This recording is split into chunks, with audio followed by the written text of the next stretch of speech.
an attempt to start reading more, I have taken up a challenge, a reading challenge for this year, which a friend of mine suggested I do.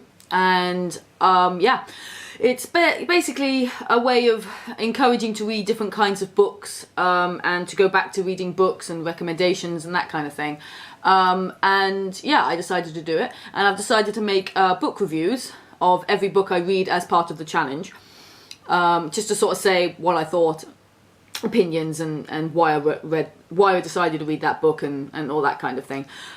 So this is a challenge that I don't think you're supposed to do in any particular order, because it's a 2016 challenge, and if you wouldn't be able to do the first one if you tried at the very beginning of the year. That's the challenge. That's all the challenges. There's about 12 of them. And the first challenge is read a book. The first challenge is a book published this year. Well, how can you do that right at the start of the year? So yeah, obviously you're not supposed to do them in order, but I am going to do them in order.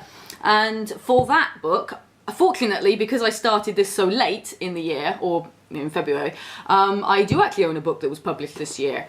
And it's Once a Crooked Man by David McCallum. If that name sounds familiar at all, this is actually his first book, but he's an actor. In modern times, more known for Ducky and NCIS. For older people, or for people who like old stuff, Ilya Kuryakin from Man from U.N.C.L.E. It's probably his two most famous roles. And I may have a slight obsession with this actor, or at least I'm certainly very much interested in anything he's been in. And when I found out he'd written a book, I thought to myself, I have to read it. It's not an autobiography, it is actually a fictional book. So I thought, okay, I'm going to give that a try, despite the fact that it's not my usual thing.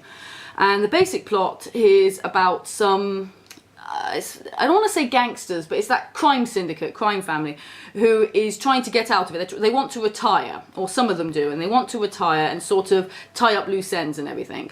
But by doing that, they have to get rid of some people, get rid of them, kill them basically.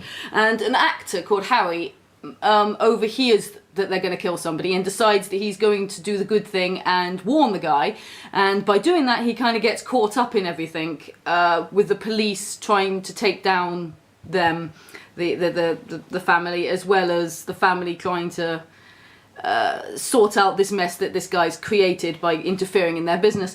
So it's a bit sort of complicated in a way, but as you're reading it and you're introduced to each character that sort of plays a part in this sort of, whether it's the police or whether it's the crime family or whether it's Harry himself, it all sort of works out, and it makes sense as you're sort of reading it. The only thing I didn't really like, I suppose, is it gets a bit graphic in times. It's very well descriptive. Some of the scenes, there's a lot of thoughts gone into some of these scenes, especially ones that involve crime, and it sort of makes you think, wow, that is pretty well described. That's pretty well thought out. And the characters, you get some background on a lot of the characters to find out their motivation and why they're involved, and that sort of explains some of their actions and stuff. And the bad guys, or I suppose the crime family, most of them are not really portrayed, they're not portrayed as villains as such. Obviously not particularly nice people and certainly intimidating, but they're tried to be, they've been very much sort of described, not one-dimensional villains basically. You can sort of see where they're coming from. And they're written as people, you know, who are in this sort of world, but also they have problems and they've got their reasons, and they basically just want to get out of they want to retire sort of thing. But they're not angels.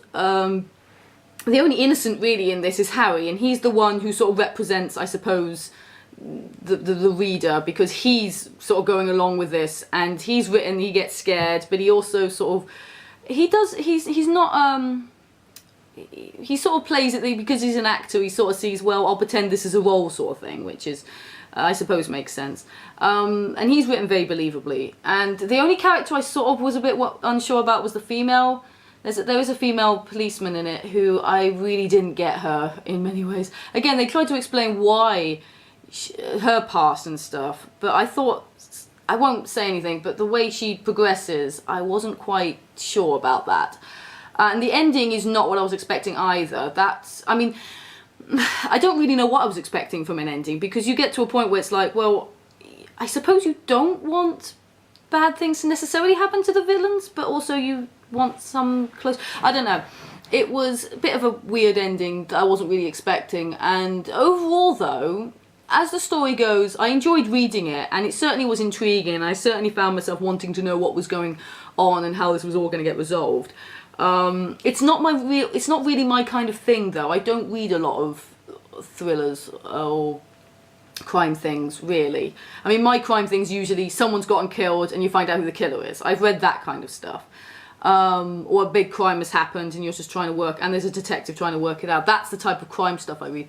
But this one, like I said, it was different, and in some ways that's good, because that's the whole point of a challenge like this, to encourage you to read different things, to read things you wouldn't usually read. So in that respect, it was really good. And despite that, I would also, Dave McCallum's in his 80s now, so that's quite inspiring, actually, to write a book so late in life. And it's like, well, whether he'll ever write another one, who knows? But if he does, I'd read it. But yeah, I was pretty happy with it. Overall, it wasn't, like I said, it's not my normal thing, but overall, I would still recommend it.